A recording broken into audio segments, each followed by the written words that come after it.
One of the most destructive tactics of terrorism, one of the most difficult to prevent.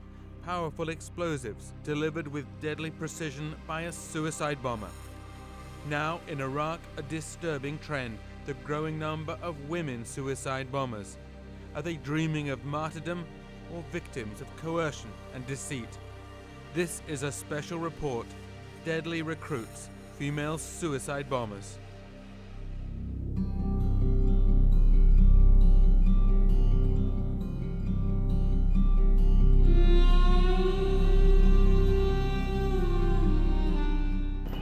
I'm Arwa Damon in Bakuba, north of Baghdad. This is one of the most violent areas in Iraq and at the heart of a disturbing and deadly phenomenon, a dramatic increase in bombings carried out by women.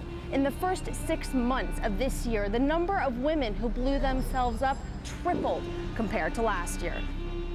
In the next half hour, we'll look at why these women are ready to kill themselves and others, often leaving loved ones behind. Who is recruiting them and how can they be stopped?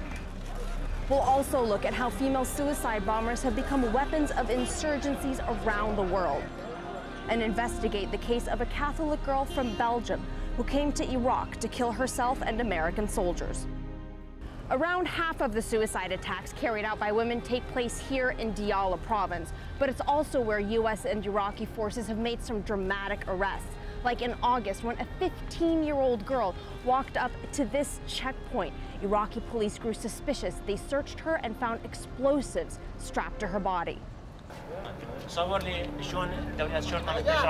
Her story is chilling. One morning, this 15-year-old girl arrives at a checkpoint in Bakuba. She made us suspicious. She seemed confused and terrified. Soon, they know why. She sat on the ground, and when she got up, we noticed wires sticking out of her sleeves. Rania was a human bomb. Police officers told us she was trembling all over as they clipped the wires and removed the explosive vest.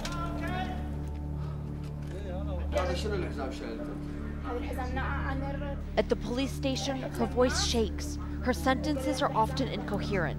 She claims not to know the women who allegedly put the vest on her.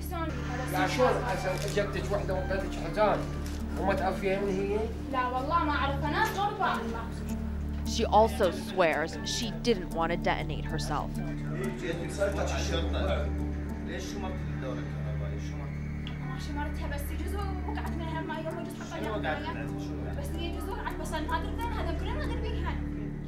Later, she says she didn't know it was an explosive vest.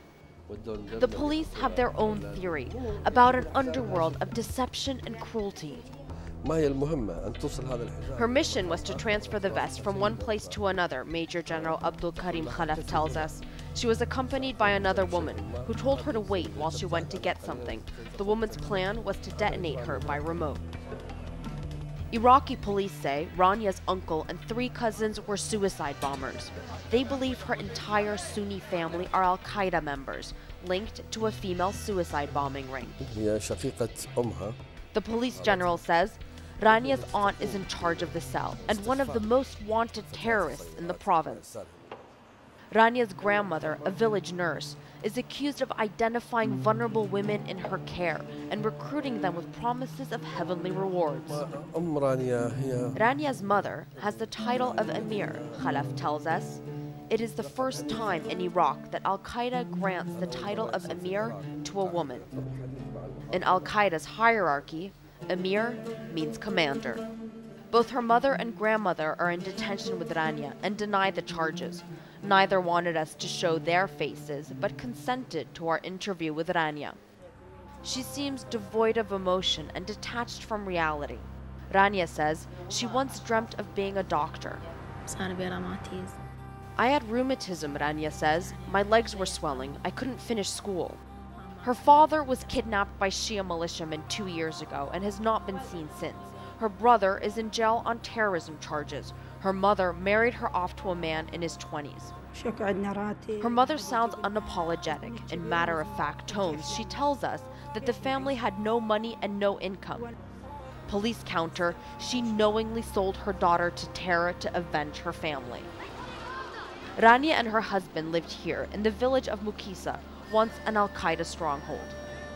We meet Uday, her husband's cousin, who was part of a local force that turned against Al-Qaeda. The two grew up together in these streets. When Al-Qaeda took over the village, everything changed. Al-Qaeda started with only a few fighters, but they were obviously different, Uday remembers. But slowly their ideology infiltrated the area. We're not really sure how. He says Rania's husband joined Al-Qaeda. He leads us to the couple's home, sealed off since Rania's detention. Only a few of their belongings remain. We're told Rania became a stranger to the villagers and that she rarely left the house. Then one day, Rania's husband took her to a house in Bakuba, the provincial capital where Al-Qaeda is still strong. There, she says, two women, her husband's cousins, dressed Rania in her explosive belt. Then I noticed the wires, Rania tells us, and I asked her whether it is explosive, and they said no. It's not if you don't touch it. If you don't play with it, it will not explode. She says the women gave her a sandwich and peach juice that made her feel dizzy. One of the women led her to the market. There, Rania says, she began stumbling around.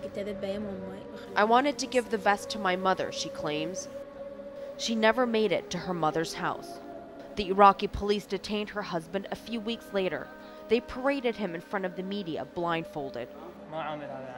He says he had nothing to do with turning his wife into a human bomb. Rania's version is different. She says he was in the house with her. The Iraqi army recently detained one of the women who allegedly trained Rania and strapped the explosives on her. The truth remains unclear. We may never know how a 15-year-old girl was drawn into Al-Qaeda. But what little is known illustrates just how complex defeating the phenomenon of female suicide bombers is. The U.S. military and Iraqi security forces have been scrambling to deal with the sudden surge in female suicide bombers. In a moment, we'll ask a senior U.S. military commander what's known about these women and what can be done to stop them. We'll also look at other conflicts where women have been willing or forced into sacrificing themselves.